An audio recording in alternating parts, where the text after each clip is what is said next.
We are welcome to Looking Forward Philadelphia. I'm so glad to be here. I get all excited at the beginning of the show because I am really I'm blessed to be here every 2 weeks for the Looking Forward show. You're listening to PhillyCam Radio, WPPM 106.5 FM. The show is going to air tomorrow, as it does Tuesdays at 5 o'clock. But you're watching us on PhillyCam TV. We're live streaming on Xfinity channel 666 and 966, and Vios TV 29 and 30. We're on Roku, we're on Apple, and we're also on YouTube. And I am exhausted already, but I am so glad to be here. My name is Jeffrey Abramowitz. I'm your host for today, and we have so much to talk about and get to. I want to start by telling you, first of all, that if you're watching this live today, that we're waiting for the Derek Chauvin trial announcement to be made. And I promise you, I have my rock star associate producer, Sarah, is with us today. And as soon as she gets the verdict, we're going to take a break and we'll come back on and we'll share it with the world. So if you're not watching it on CNN, as you're watching us, so much to talk about this week. And this month, actually, this is Second Chances Month. And April was it was designated as Second Chances Month by the president. I think President Biden signed an announcement in early March.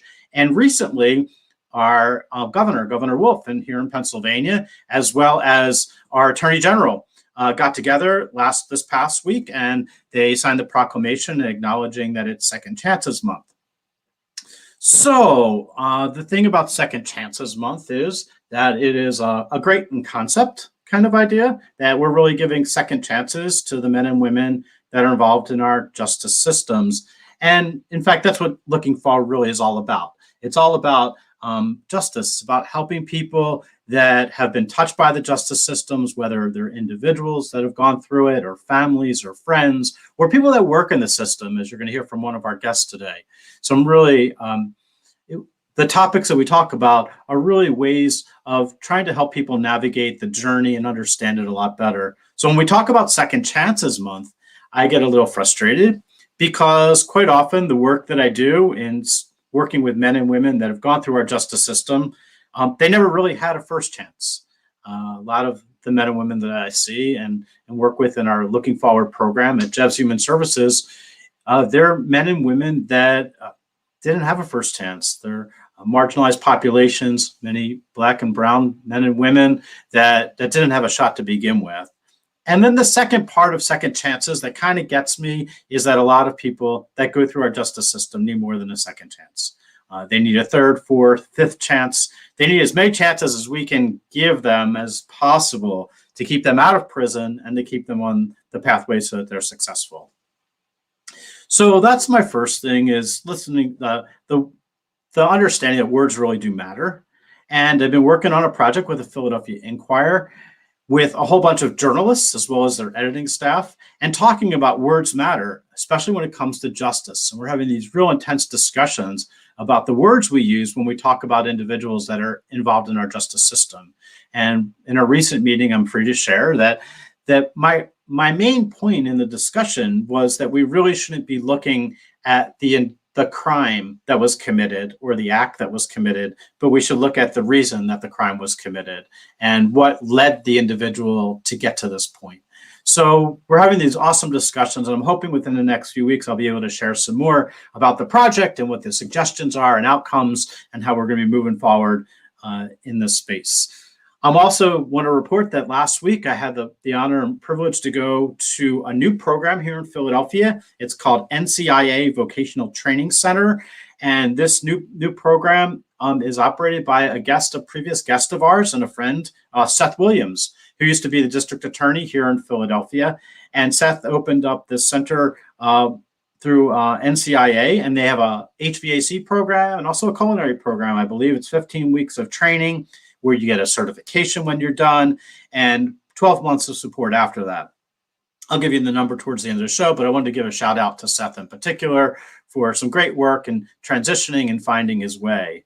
So this is Looking Forward show. We have a great show today. We have some wonderful guests. We're going to be starting off in a minute or two with Louis Navarez, District Director of Pennsylvania Probation and Parole. We're going to be visited by Noah Freedman, who operates a company called Nucleos, and Dan Rhoton from Hopeworks, and one of his rock stars, David Clark. who is one of their students at Hopeworks. So we're going to be joining us in a minute. But we'll be right back. We're going to take a quick break. And this is Looking Forward Philadelphia.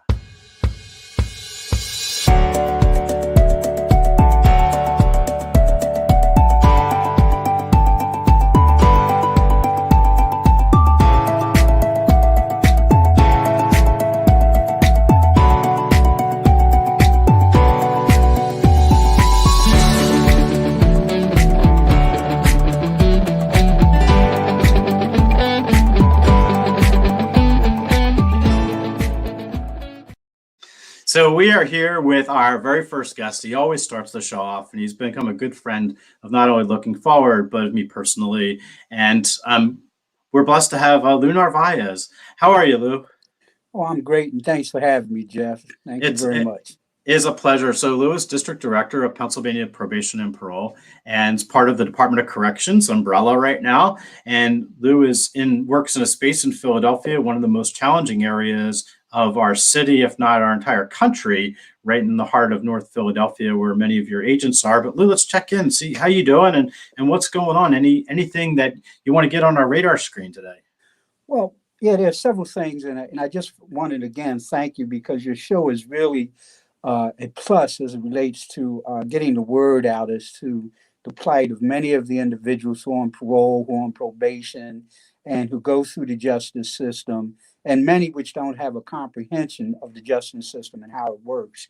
One of the things that we're doing that I always have to sing kudos to my senior management, which is Deputy Secretary Stevens, Secretary Wetzel, and EDS Little, is we're again looking at cases. As you know, the gun violence and the violence in Philadelphia, and the gun violence in particular, is at all-time high.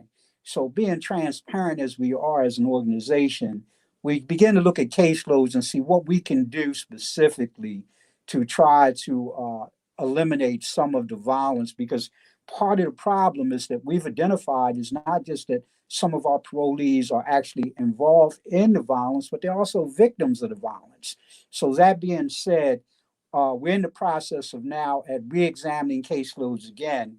And it's always great for me because we have a ratio of maybe 1 to 66 or 1 to 67, meaning one agent having 67 cases. In the more specialized cases, such as the sex offender and the mental health, we try to keep it lower than that.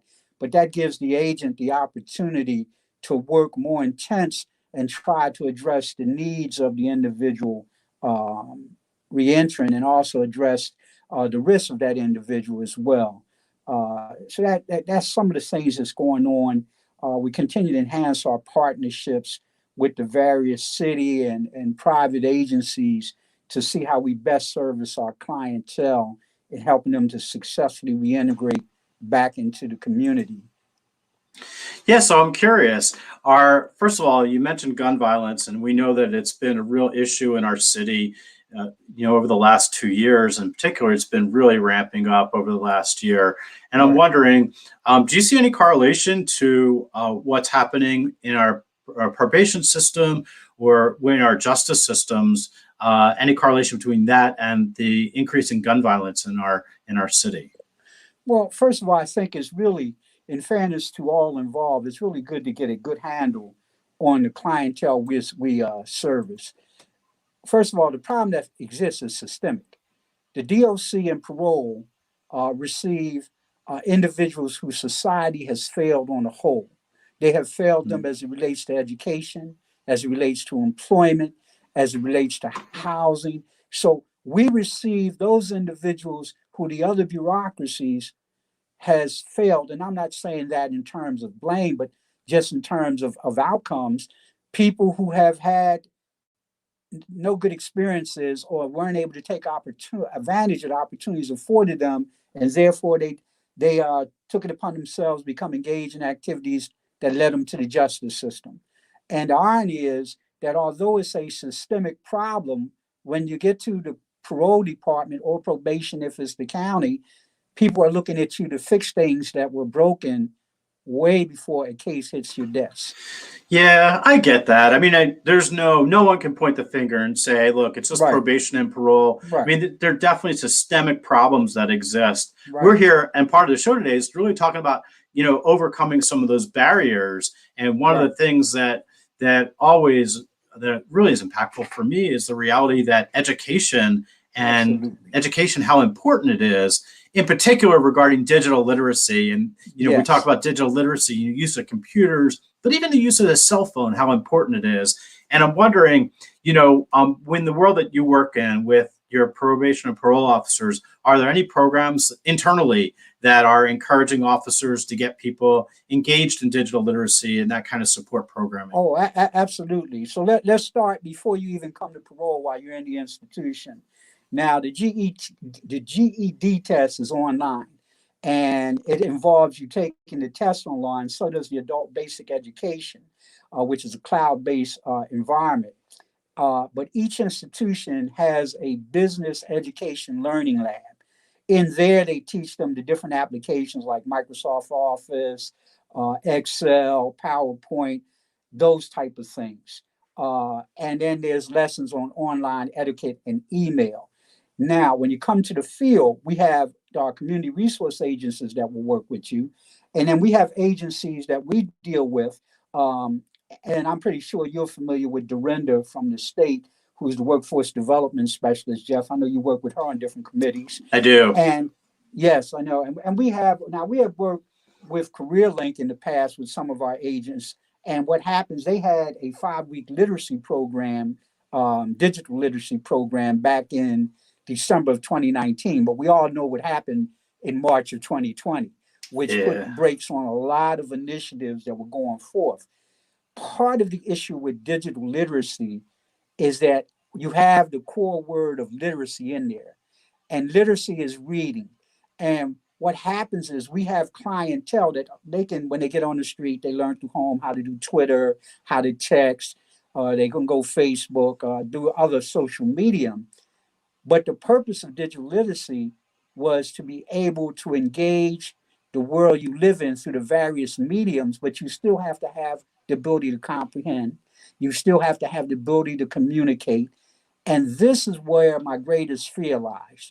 My fear lies that we will have people experiencing what we experienced during my period of time. We had people graduating from high school who were functional illiterates. So you'll have people that can send a text, who can get on social media, but to use the resources for what they're intended for, to get a job where you can actually communicate in a Word document effectively. I think it's more important that they begin to get those skills as far as literacy and reading is concerned, Yeah, I and agree. incorporate that. So there's no question that, correctional education has a huge impact. Just one class inside of a correctional facility, and your chances of going back inside are 43% better than not having any educational support at all inside.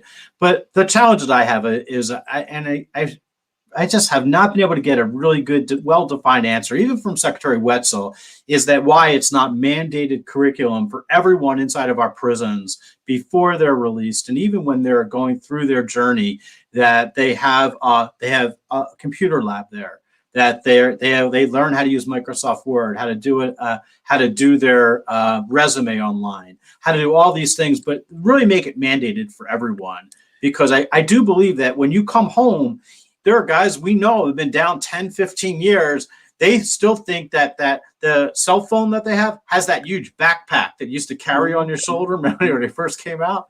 So I think we have to start embedding it and making it more of a priority for everyone in our prison system, and even when they come home. See, and here's part of the challenges that are faced. And I recall this working in the community as well. You have individuals who cannot read, who are ashamed of their ability not to be able to read. Now you're going to put me in a situation where you're going to force me to learn how to read. And I may be in a situation where I'm already having other issues going on, but you're going to tell me, in effect, I'm going to embarrass you, because that's what you're telling me. When you're going to make me go into a situation and make me learn how to read. I've had people that we've dealt with who not only didn't know how to read, but didn't want the female agent to know if it's a male, because now you have all that, the other stigmas that are attached with it. So I think making it available where you can come, helping you and trying to work with you, opposed to, because part of the concept of learning it's like mentoring. If I force mentoring on you, it's not going to work. That's not going to work if I force you to engage in a mentoring concept. If I force you to learn how to read, you better learn how to read or there's going to be consequences. Yeah, or maybe it works the other way. No, so you're completely right. Because I know when I was away, I taught GED math. And I know there were guys in that class that were like, yeah, no way. Their ego gets a little, That's they're a right. little proud. They don't want to admit or acknowledge that maybe, just maybe, they need some help, because they're in this tough environment inside of a prison setting, and they don't want to ask for that help or need it. But maybe if we sweeten the pot a little bit, maybe if we just gave them a little bit more, like maybe we paid them to go to class. Because one of the challenges inside of prison literacy, quite frankly, is that they're being taken away from other jobs where, that could be their commissary that they're getting. And there's a whole big discussion around it all. And I think it's a show in and of itself. But we appreciate the work that your agents are doing, and especially some of the partnerships that they form, because I know I used to be a director at Community Learning Center, which was a block and a half away from you. And we would come over there during your call-in show, or they used to do. That's right. And really help them. So we appreciate it. And I do know that there's so much more we could be doing in this space. And that's the bottom line. Right. And I think that we're all doing what we can, and we're working within the parameters. See, everywhere we go, just like on the radio, there are certain parameters, things we can and cannot say because of the monitoring that goes on. There's certain things within the institution we can and cannot do, certain things within parole we can and cannot do.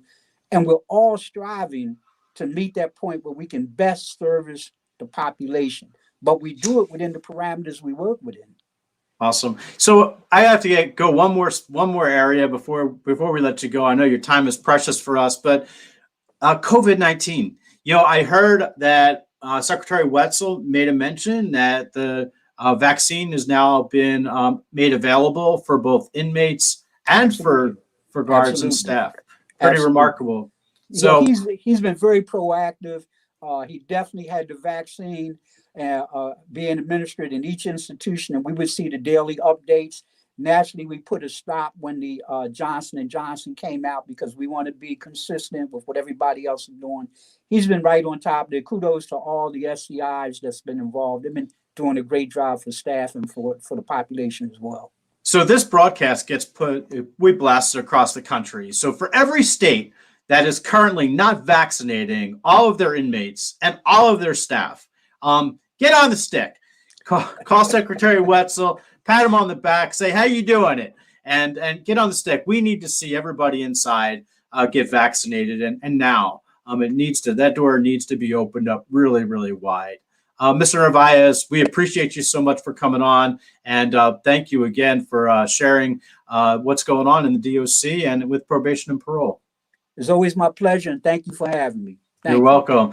So we're here. There you go. We're here looking forward, and we're going to be right back. Our next guest that's coming up is a friend, Noah Freedman from Nucleos, and we'll be talking digital literacy. So we'll be right back.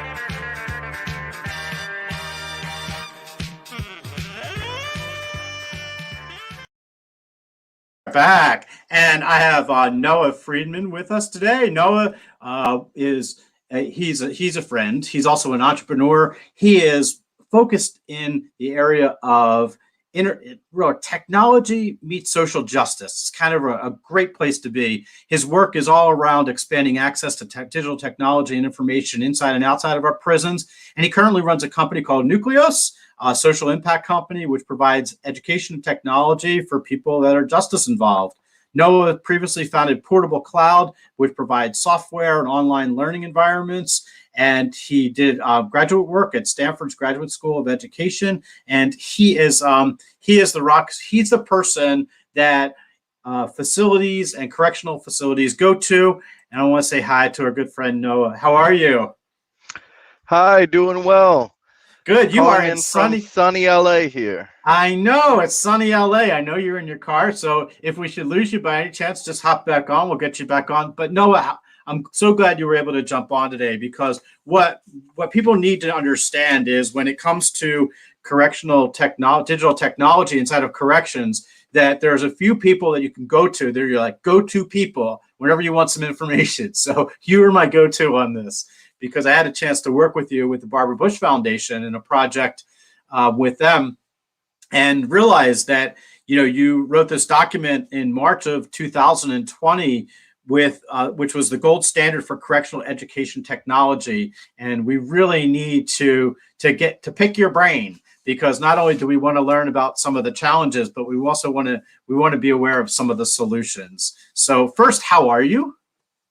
Well, I'm doing great, and thank you, Jeff, for the intro and for asking me on here today. I certainly admire all the work that you do, and am glad to be on the show today.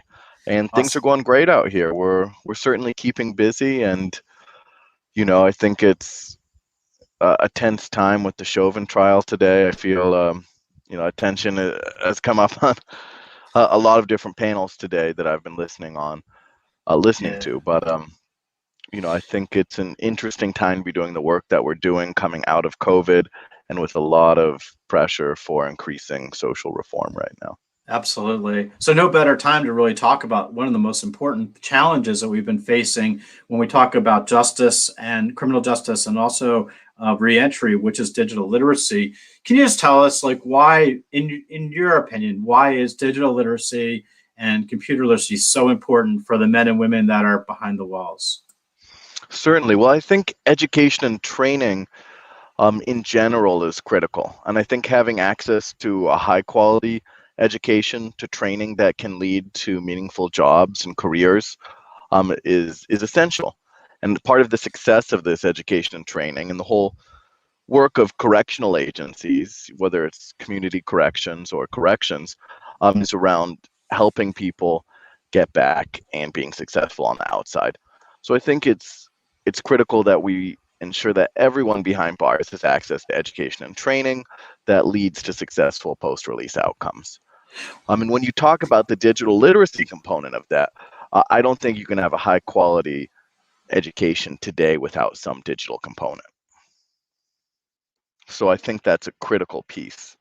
And, I don't think that digital only is necessary, the answer, but I think having familiarity with technology, being able to use it, and having some way to have the wealth of information that's available digitally come into the learning process is critical for a high quality education, whether that's a blended learning program, one taught by teachers, or one that's mostly self-paced. So Noah, what prompted you to write the gold standard for correctional education and technology? Well, we were actually talking with California Department of Corrections and Rehabilitation with one of the directors of the rehabilitation programs there. And we've been talking about a lot of the different things that I think are critical to enable high quality access to education and the digital component behind bars. And so I ended up putting this all together in this white paper, and we'll be releasing it on our website soon as well. So I want to understand a little bit from your eyes, what is it that poses the biggest barrier for correctional facilities to put digital literacy behind every prison and inside of every jail in our country?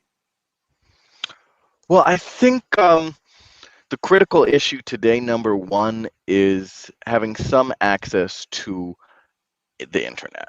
And this doesn't mean open internet access. That doesn't mean you get to email people or go on Facebook or browse websites. This means highly filtered, closed cloud access to the leading e-learning solutions, and the ability to engage in distance learning, just like most of people have in our society during the pandemic. For correctional agencies, that hasn't been the case, of course. Many places have been forced to close education programs entirely or resort to paper-based packets.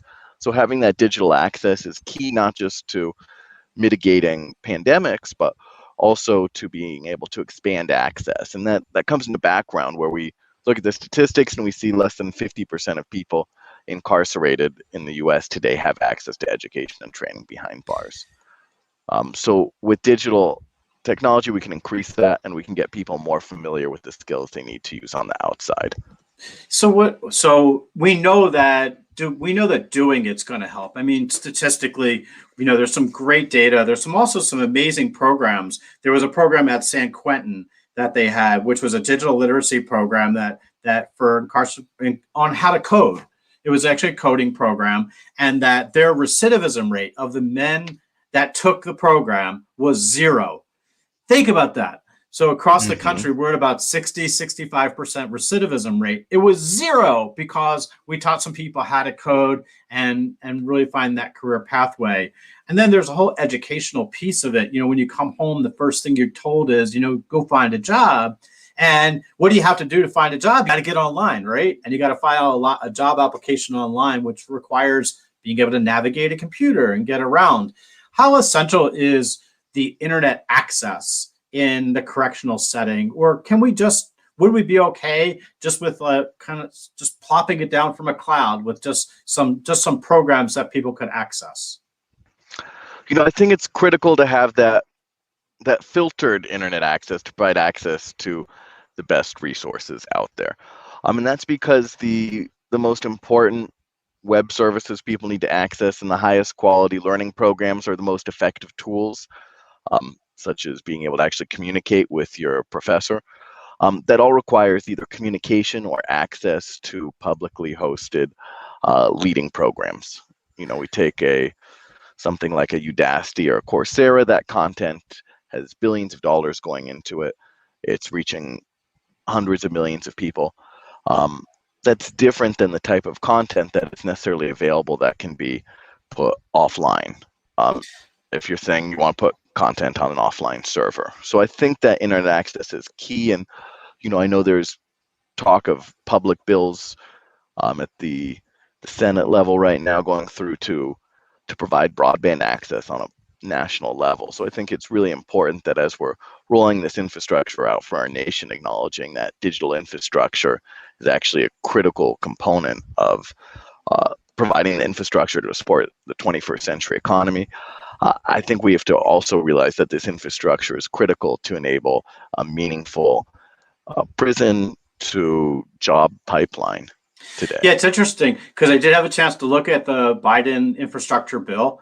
And although it provides for a lot of educational support and even adult education support, that digital literacy in particular in the correctional reentry setting was non-existent, something that we want to make sure gets considered, because if we could provide those kinds of services inside, that would really be a game changer for me by allowing people internet access to selected sites, but allowing just programming, digital programming, computer lab programming, that kind of thing. Are you a fan of the tablets that are going inside now that are being used in some facilities? I think they can be a powerful tool. I think, as opposed to saying, is a tablet helpful? It's the important question to ask is what programs are accessible. I think and I think it's the type of providers that are coming in matter as well. I think it's important that tablets are not just dropped in as primarily entertainment and communication solutions with a limited selection of lower quality education content that doesn't connect with what the in-person teaching staff are doing at the facility, that doesn't connect with the programs being also offered by wonderful community organizations.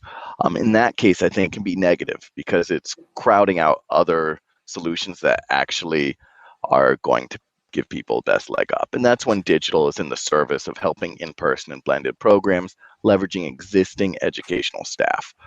When that doesn't happen, the tablets come in, they get exclusivity contracts, and they don't actually allow high quality learning to even come in at all. And that's a real sad loss. There are a number of companies that are focused on education and training have a social impact alignment. And I think in those cases, they're using the same tablet to actually provide higher quality education, which means Yeah, it's connecting even with the worse than best that. learning programs and leveraging what's being done with teachers. You can't cut But teachers out. no, Not it's gonna even, work. yeah, it's definitely a blended kind of program where you definitely need both that in-person touch as well as that the computer or the laptop or iPad or whatever you're going to be using. But it's interesting though that one of the big fears in the reentry community and as well as in the correctional community is that those tablets that are going inside are really they're just a money pit. They're just a way for a company to make a lot of money and charge for access, charge for internet access, charge for all these services that could be on there. And to be truthful, what ends up happening, sort of like the phones inside of prisons, and when you use the phone systems inside of prisons where they charge, a company charges you to get on the phone, it would be the same kind of thing. It's really the families that are actually footing the bill because often the either the person that's incarcerated or the reentry doesn't have the money in order to be able to pay for access to some of those services, and they end up paying through different companies that charge unbelievable amounts. And I hope we're really mindful of that. Is there a security issue for you anymore? Is there a security reason why facilities would not want to or not be able to have a cloud platform or something that's safe? There's a high technical barrier and an ongoing need to have people who are monitoring and being able to filter out websites. So when Nucleos provides access to a secure cloud for a correctional environment, we're going through the website, every website that's on there, and we're blocking everything. And we're almost rebuilding the page, allowing URL by URL to come in to make sure that we're just allowing those APIs and paths that don't allow communication. So there's a lot of work that goes into it, but once it's done, it's the benefits are tremendous. So I think it's about educating and coming to awareness that there's always going to be some security trade-off, but if you're going in with a mindset that no security trade-off is acceptable in your education program, I mean, the most secure thing to do is offer nothing. So I think it's realizing that continuum can be expanded without expanding the risk beyond the communication that can currently happen. We do have a few questions for you. So one that I was curious about as well was, how is it that you got working into this space? Did you have a justice touch or someone that got you started in the correctional setting? Yeah, that's a great question. I originally actually came to this work doing looking at education access and looking where around the world populations had limited access to education and training digitally, because I know what a powerful tool that can be. I myself taught myself to be a programmer from age 12 to 16 just by doing it, right, having access. So originally I got in this space working to bring e-learning into schools around the world that didn't have internet access. We'd use small microservers loaded with content. That's what I was working on while I was working with Stanford. And one of the things that led me to this work was the crazy realization was that it's harder to get e-learning into U.S. prisons than it was into schools in Zimbabwe and rural communities Wow. that are 4 hours from anywhere. And it doesn't really have to be that way.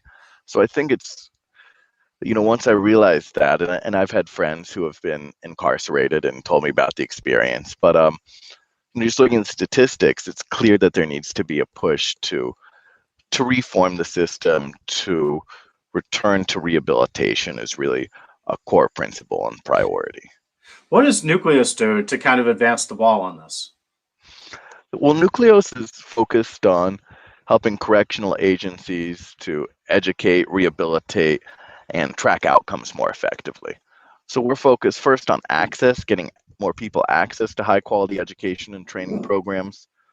Second, we're focused on advocacy in the sense that we want to raise awareness that rehabilitation is effective. It's something that we need to be promoting and that there's huge returns to doing so. And then finally, it's getting better data. So being able to track outcomes to show which programs are correlated with which outcomes and to see where if we look at the whole criminal justice system as a whole, things are breaking down in the sense that we aren't getting the outcomes that we're desiring as a society, which is rehabilitation and success for everyone involved, for the 95, 96% of people who are in our criminal justice system and will be released. Awesome.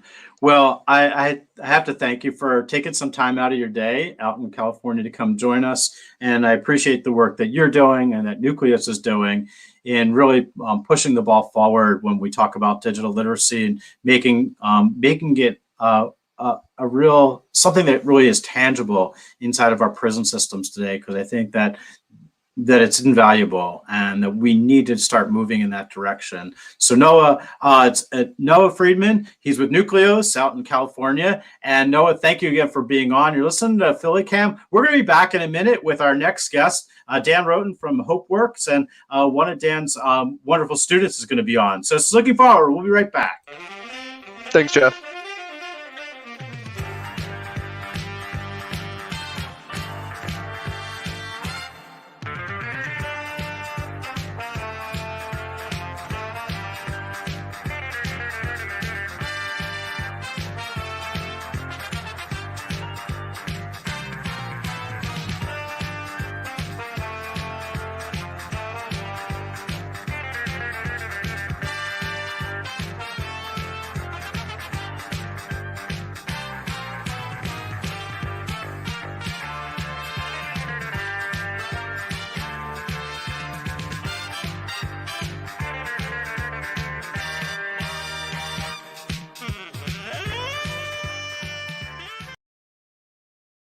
We are back, and I'm so glad to be here. And I want to introduce you to a good friend of mine, and from Hopeworks, Dan Rhoton. Dan, how are you? Great to be here, Jeff. Really excited to chat with you today. So Dan's been working for the last 2 decades in a variety of capacities. He works as a teacher, he's been an administrator, he's an organizational leader, and he is the executive director of Hopeworks in Camden, New Jersey.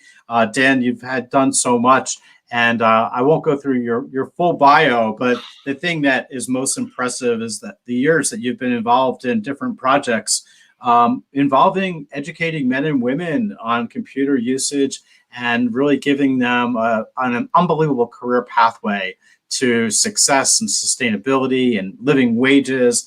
And I am so glad you and we've known each other for a few years now, and we bump into each other at different programs and things. I've just been, I had the opportunity to come to Hopeworks in Camden to see you before COVID. It's been a little bit of a while, but was so impressed at just the energy that's there. So tell us a little bit about Dan. Where are you from? And tell us about how you got started in the work you're doing.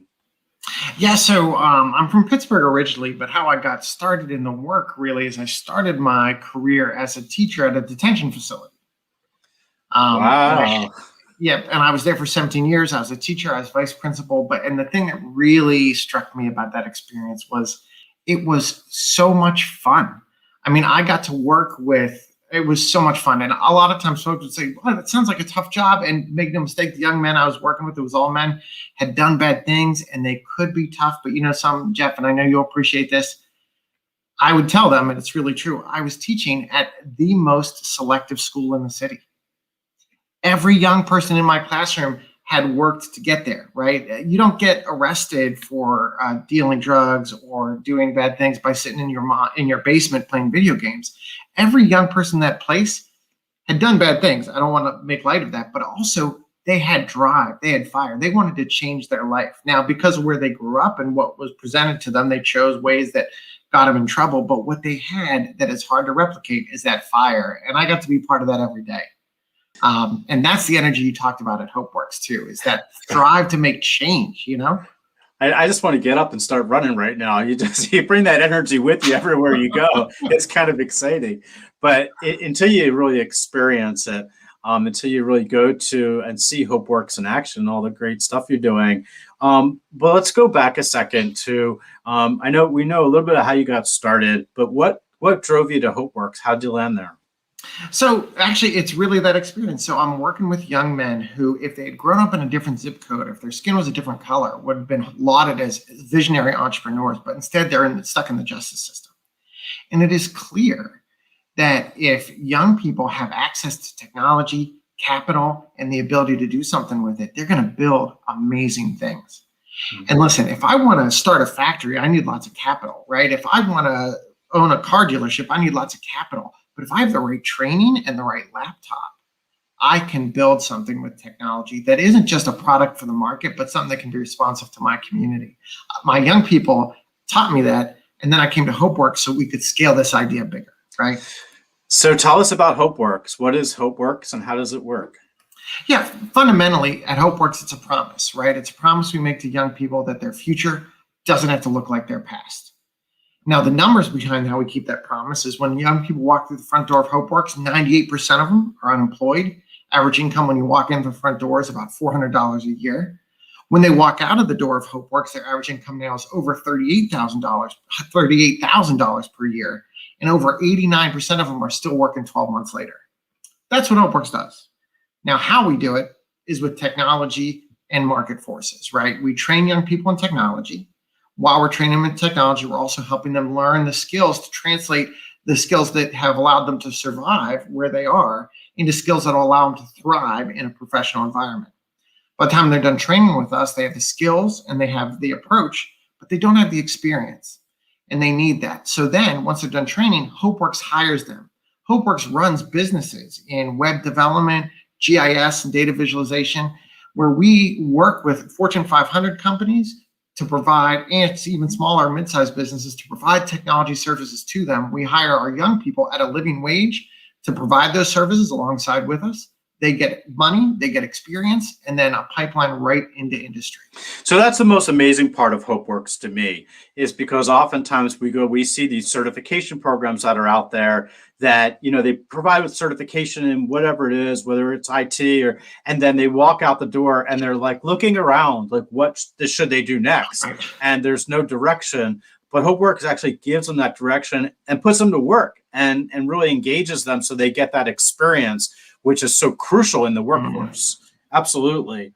So how many people a year does Hopeworks service? How many people? In the last 12 months, we placed a little under 120 young people in full-time living wage jobs. Wow. Our goal in the next 2 years is to double that. And so at any given moment, we're typically training about 40 young people. We're employing in our industries an additional 45 young people. And then typically we have about 20 young people at any given moment working as part of our placement program as well. So we all know that the education piece and the training piece is one thing, but it's really helping people navigate some of those other challenges that exist, right? All those other challenges going on outside of Hopeworks. And I was wondering, what, if anything, do you do to help the people that to navigate some of those? I think the first thing is to make sure that young people understand that those challenges are not their fault, right? If someone has a broken leg and I yell at them because they're not running fast enough, because they don't have enough grit or enough determination, I'm a bad coach. If a young person is coming in and they're struggling with housing or food access or digital access, and we talk about it like a motivation problem instead of a systemic problem, we're not doing our job. The second part is Hopeworks knows for us to do our job, which is not to train young people, it's to get them into living wage jobs. To keep that promise, we got to remove those barriers. So we have dedicated staff that partner with our young people to help them find the resources they need. But I think the other thing that's really important is we don't just refer them to any resources. We deliberately partner with the best organizations for services like food access, housing, because we know, and we do secret shopper to make sure that our young people are getting exceptional service. Not every organization, even the ones with great intentions, provides great service, and our young people deserve top-notch service. And especially for young people who've been let down again and again, it's important that we connect them with those services. Absolutely. So I was recently over, I've been to Hopeworks before, but I was over in Camden working on some projects over in Camden County. And the one thing that's just amazed me is how much Camden's changed. And that, now there's some just beautiful buildings there. There's a lot of programs there. I was over at a housing program and actually a studio on, I think it was on Market Street that just opened up. Just some incredible opportunities in Camden now. And I'm wondering, are most of your students from the Camden area, or do you get them from all the surrounding communities as well? Yeah, but we pull young people from Camden predominantly, quite a few young people from Philly, and now we even have a couple folks from Newark that are coming down. But predominantly it's Camden and Philadelphia. And no, so I know that I want to get to one of your students who's going to be joining us in a second. But if somebody wanted to reach out and find out more about Hopeworks, how would they go about doing that? Oh, sure. You can just shoot me an email, dan@hopeworks.org. But you don't really want to talk to me. When you email me, I'll connect you so one of our young people can give you an in-person or virtual tour of the organization. And one thing for your host, like everybody, I'm busy. We're all busy at Hopeworks, but we are not too busy to talk to folks who want to help us change lives. We will make time for that. Love it, love it, love it. Awesome. So I want to bring on one of your students, and there we go. So the student is David Clark. David, how are you? Welcome to the show. Can you hear us? I think. You might be having some technical issues, but that's okay. We'll kind of work on it. David, can you hear us, bud? No. He's going a little slow. I'll tell you what, why don't we... There you go. Keep working on it. We'll try and pick you up in a second, okay? See if we can get you a better connection. So a little bit more about Hopeworks and the work that you're doing. I'm curious too about, how do people pay for this? Yep. So it's no charge to the young people walk through the front door, and how we support it is kind of three main sources. We earn revenue from providing services to businesses all over the region. So that's how we pay our young people. We also then get philanthropic support from donors and grants to help us cover the cost of training them. The really cool thing is that the ROI on investment in our young people is kind of crazy, right? Like if someone's making $0 per year and walks out making almost 40 grand and still has that job 12 months later, or even twice now this year has happened. We've had one of our alumni who was hired, worked for a year, got promoted, called us to hire somebody else to backfill so that they could supervise a Hopeworks young person as they hired at their company. Now that is return on investment, right? Yeah, that is. It also feels great, right? That definitely is. How have you been impacted by COVID-19? Did you have to shut down? So no, we knew our young people depend on us for income. To your point, we're not a training program. We employ young people, so we knew we couldn't stop, right? Especially in places like Camden where unemployment spiked over 20%. We never lost a day. We went virtual, but we also always had people in the office. We're hybrid now. We have folks in the office and at home. But one other thing that's interesting, it's actually been a huge opportunity for our youth. Nice. So it's been tough in Camden, but with the rise of remote work and tech companies in particular being ready to hire not diverse candidates, it has been a hiring bonanza for our young people. So much so that 2 weeks ago, we actually opened a new space in our building, a co-working space for our alumni. We found that our young people were getting so many remote jobs, but they didn't have the home office. So now they have that office at Hopeworks. It's a dedicated remote space. Yeah. See, this is how you pivot. David, you there? Can you hear us, bud? I can hear you. Can you hear me? There you go. We love it. Congratulations. Thank you for hanging in there with us a little bit. We can hear you. Welcome to the show. So tell us a little bit, David Clark? Who are you? Where are you from? And how did you find Hopeworks? So my name is David Clark. I'm a training room intern at Hopeworks. I'm from Camden, New Jersey. I really found out about Hopeworks from friends that used to go to school with me. None of my friends lasted in Hopeworks. I'm the only one who lasted in Hopeworks, and I definitely want to invite and welcome others to Hopeworks that I know personally, so they could just change their life like I changed mine. I grew up in poverty, and I don't know, virtual schooling. I couldn't really do it. I couldn't really focus at home, and that really brought me to Hopeworks because I found out I could get my high school diploma there. This was actually my first official job. and getting paid. So I got like many new experiences, and my resume definitely built up. And yeah, that's really how I found out and about Hopeworks and got into Hopeworks.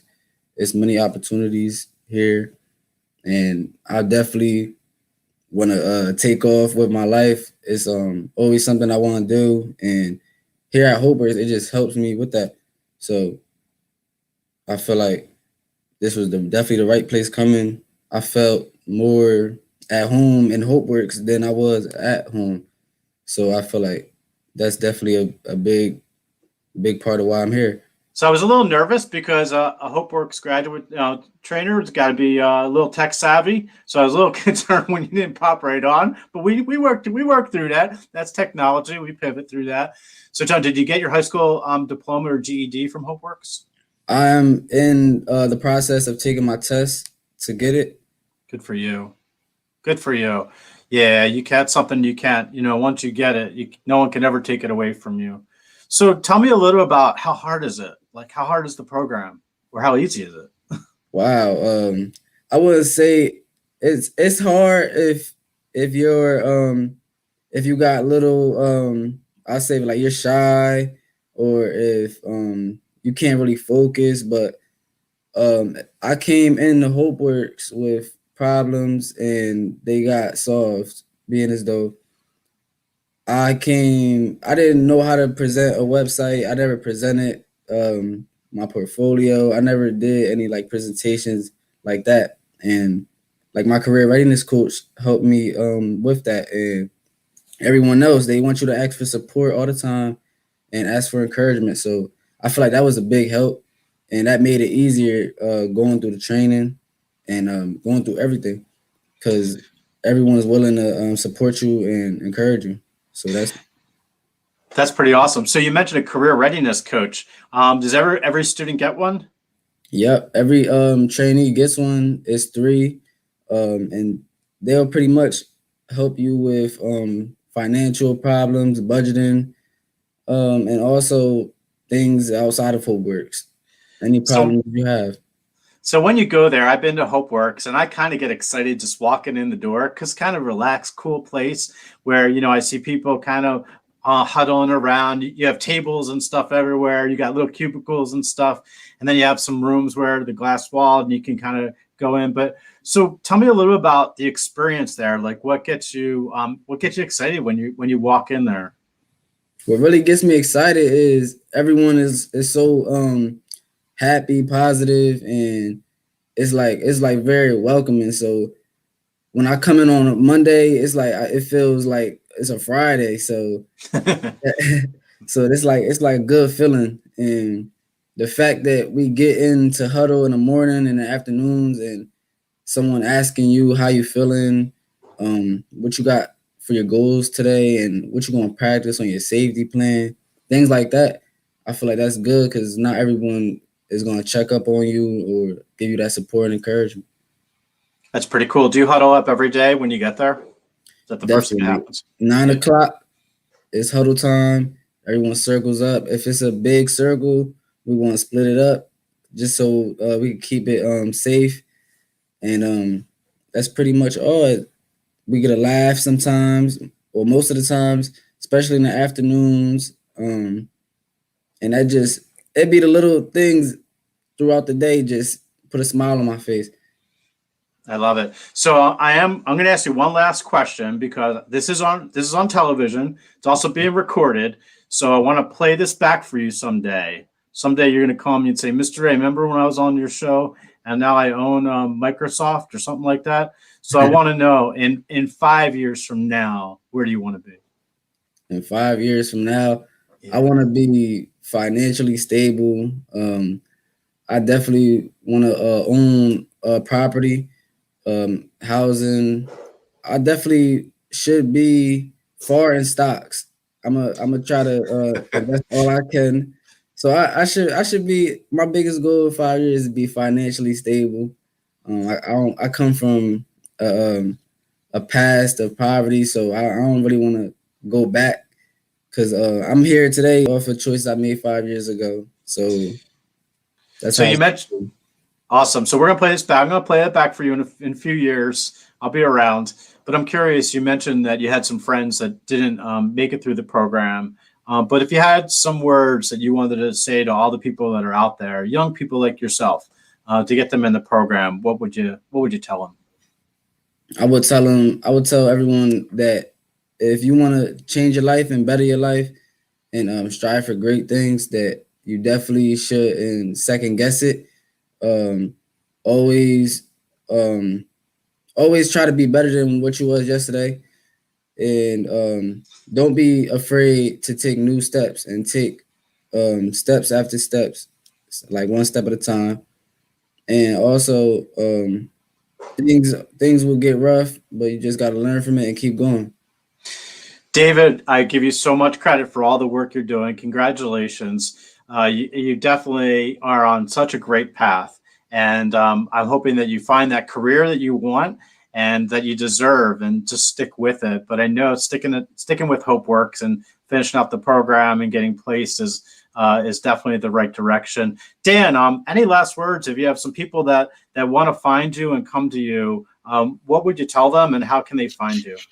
Yep. So again, just email us, dan@hopeworks.org. One thing to be clear, at Hopeworks, if you decide to change your life, we're not going to make you wait, right? So if you come today and you decide you want to do Hopeworks, you can start tomorrow. The moment you want to change your life is that moment. If you don't have your paperwork, if you can't find your birth certificate, doesn't bother us. Come on, right? The only thing you need to start Hopeworks tomorrow is a desire for change. And David, hopefully that's been your experience as well. Definitely. Good stuff. Yeah. So thank you both for being on. I know that Hopeworks is doing some incredible work in New Jersey, and I know you're touching a lot of people in Philadelphia as well. And we wish you a lot of continued success. I do want a message to get out there, though, that the work that you're doing isn't just it's not just an entry-level job. The jobs and career that David's walking into when he graduates and goes through and gets placed is something that is a true career pathway. Mm-hmm. It's something it's going to give you a sustainable living and let you get that 401k, and the vacation time and let you build your family and everything else that goes along with that good stuff. And again, education is not something that you could ever take away. So I want to thank you again for both being on. Give me one more shout out we want to find Hopeworks. Where are we going to call? Yeah, just go right to dan@hopeworks.org or www.hopeworks.org, and we'll be there. Dan Rhoton and David Clark, thank you so much, both of you, for being on.